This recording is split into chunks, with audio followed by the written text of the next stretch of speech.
Yeah, dear student, in this video I will start transfer of heat. Actually, sending or flow of heat from one place to another. Flow of heat from one place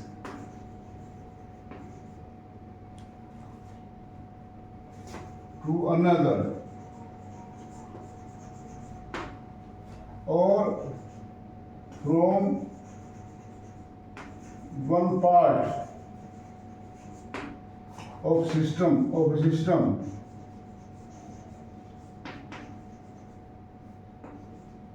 to another part.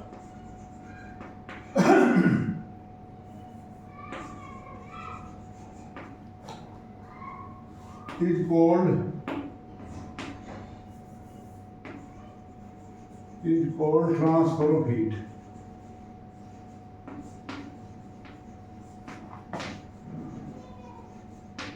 It is very natural that this takes place due to temperature difference and other factor also.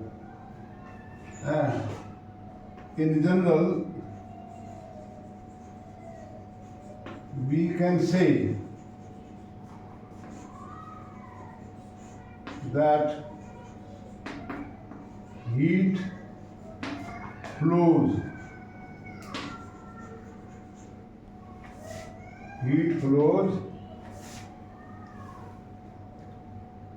from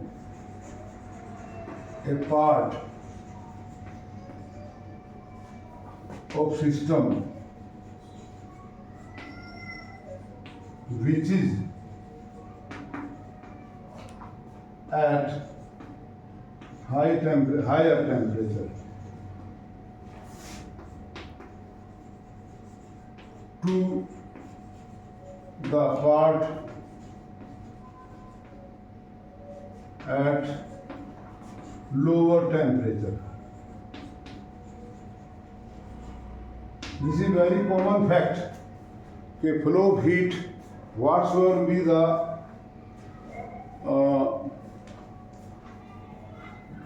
method of transfer, but region is temperature difference. Heat flows from hotter body to colder body. While telling about thermometer, I told you this thing, and keep on growing till temperature becomes same. That is another thing. If we are giving heat at one end, that's different thing. The temperature is maintained. Now heat transfer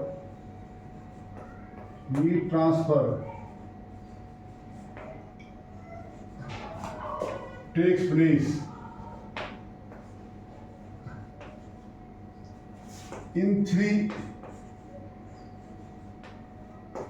different ways.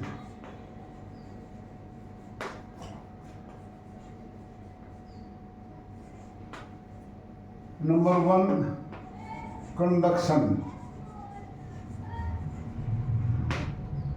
Number two, convection. And number three, radiation. These are three different methods.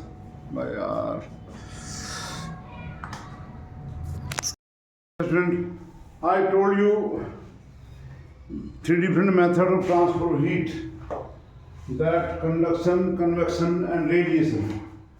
Now we will discuss here in detail thermal conduction. Thermal conduction.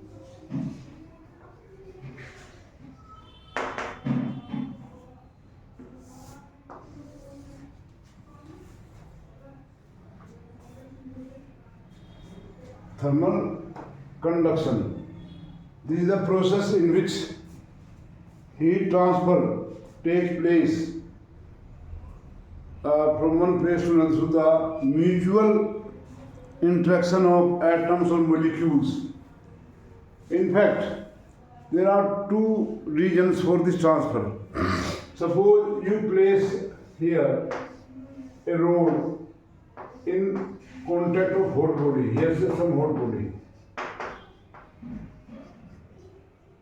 Then heat start flowing from hotter end to colder end.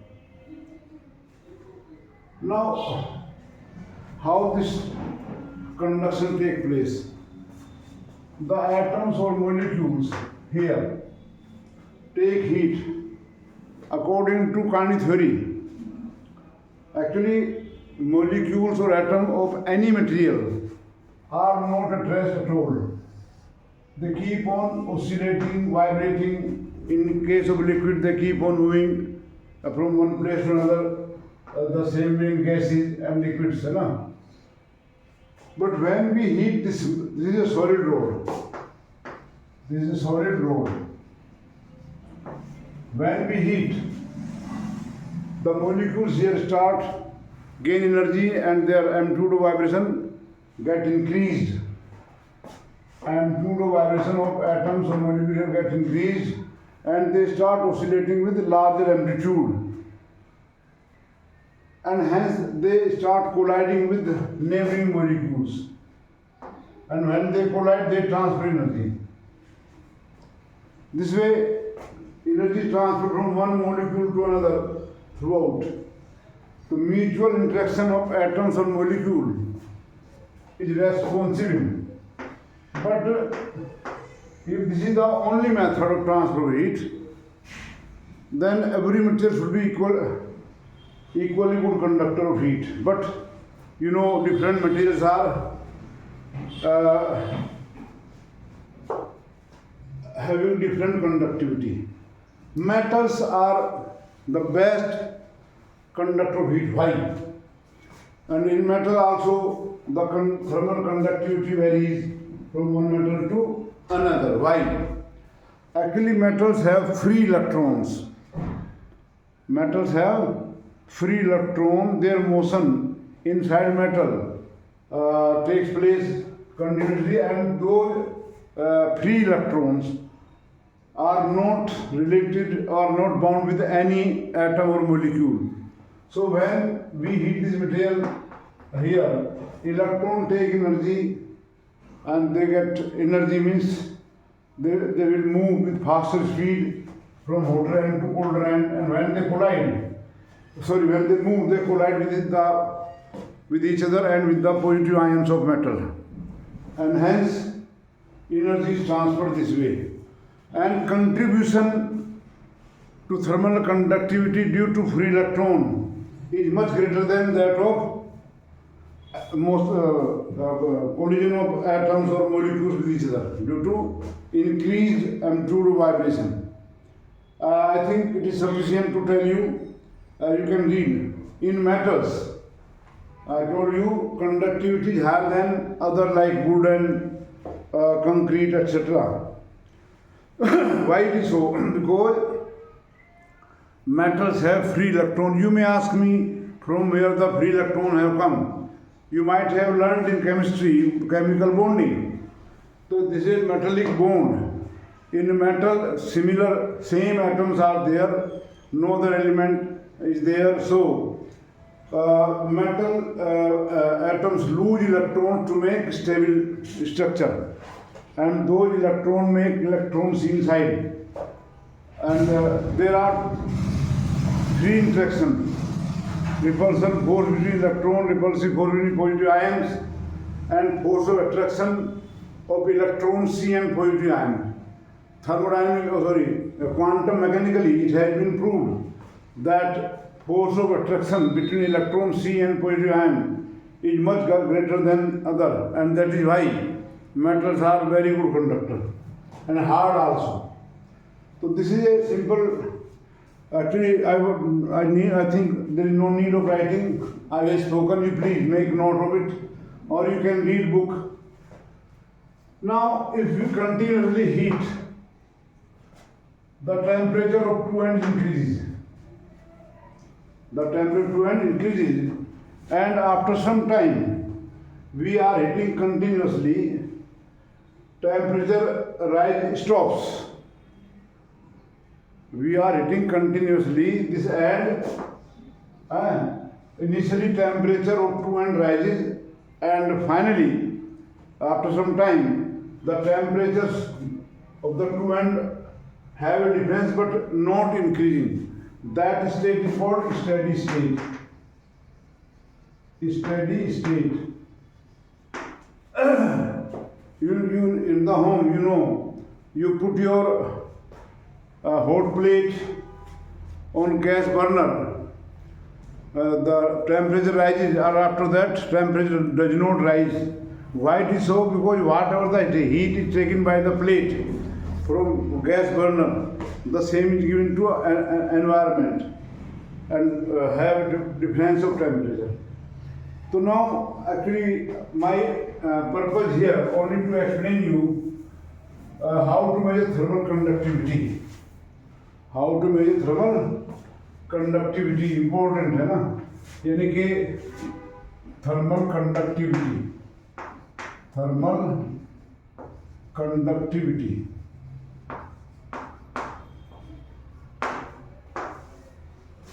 Thermal conductivity. Suppose it is a rod of uniform crossing area A. Its crossing area is A.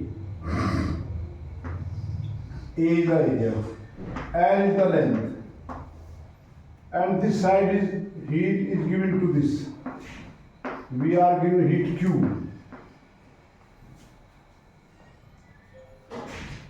Temperature start rising, but after some time temperature settles at theta 1 and theta 2.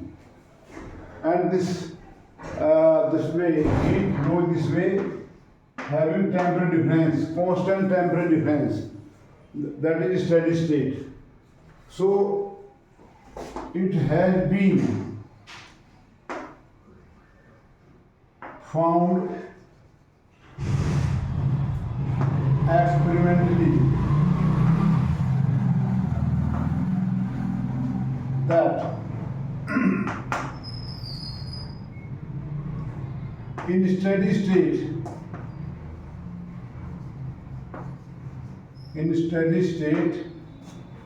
heat flowing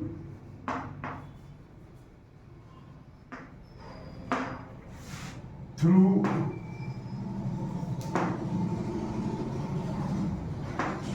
a conducting rod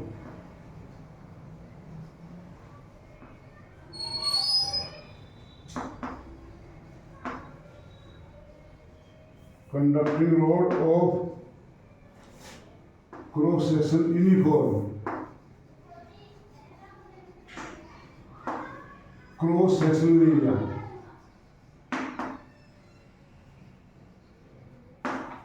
Capital A. And length L.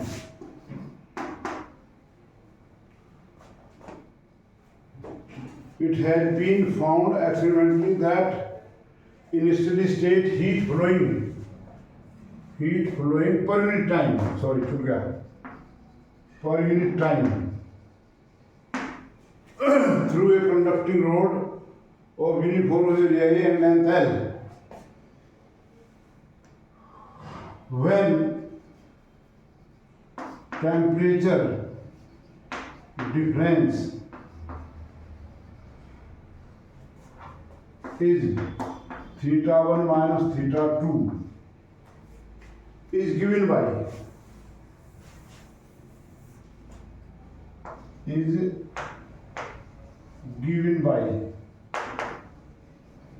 Q by T, means heat flowing per unit time. Q by T, heat flowing per unit time, proportional to A into theta 1 minus theta 2 upon L. You learn it directly. People keep on telling proportional to area, proportional to theta 1. Oh, that takes time, unnecessary. Finally, heat flowing per unit time through the rod. It proportional to this. Or we can write here Q upon T equal to Ka, theta 1 minus theta 2 upon L, upon L, where K is constant of proportionality,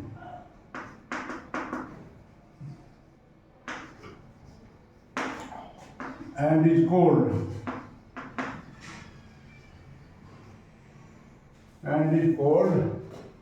coefficient of thermal conductivity, or simply conductivity, or simply thermal conductivity.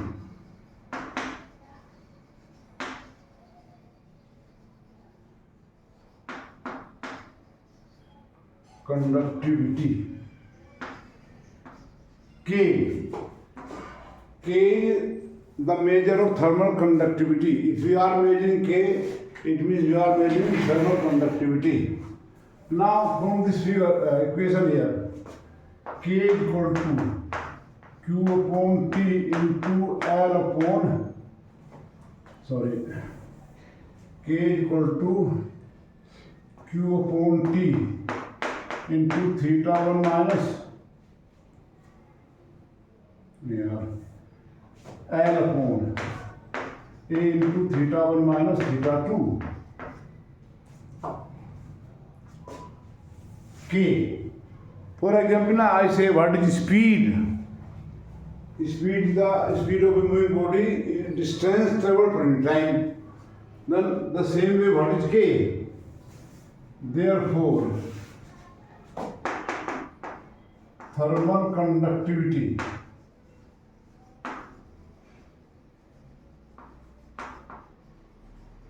of a material is numerically equal to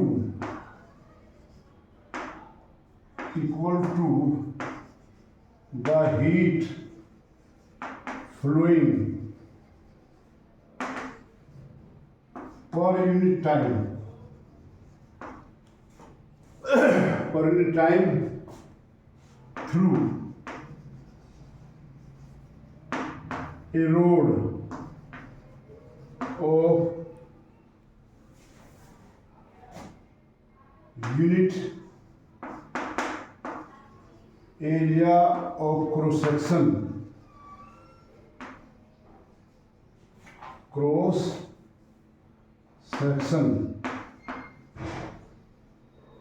when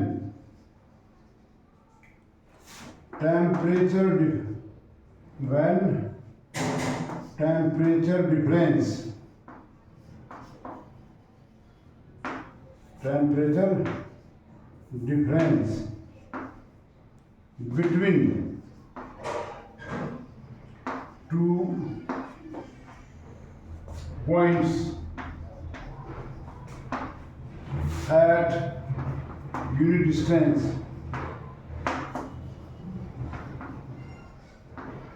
is 1 degree centigrade. Coefficient of thermal conductivity numerically equal to the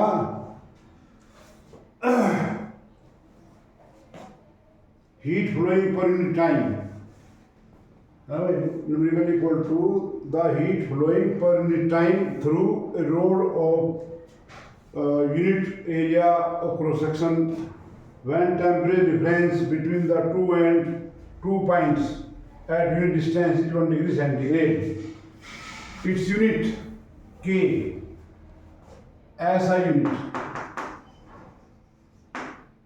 joule per second, watt per meter per Kelvin.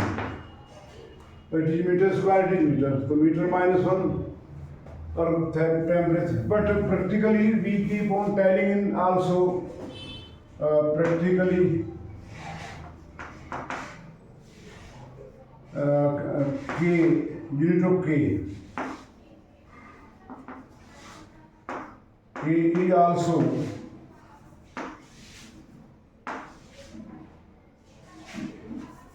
is also calorie per second per meter per degree centigrade. But as I need watt per meter square, value of thermal conductivity varies from one material to another, depends upon nature, and you know it very well. Different metals have different conductivity. Wood is poor conductor, that also conduct. There is no perfect bad conductor of heat as that of electricity. I will discuss in coming videos.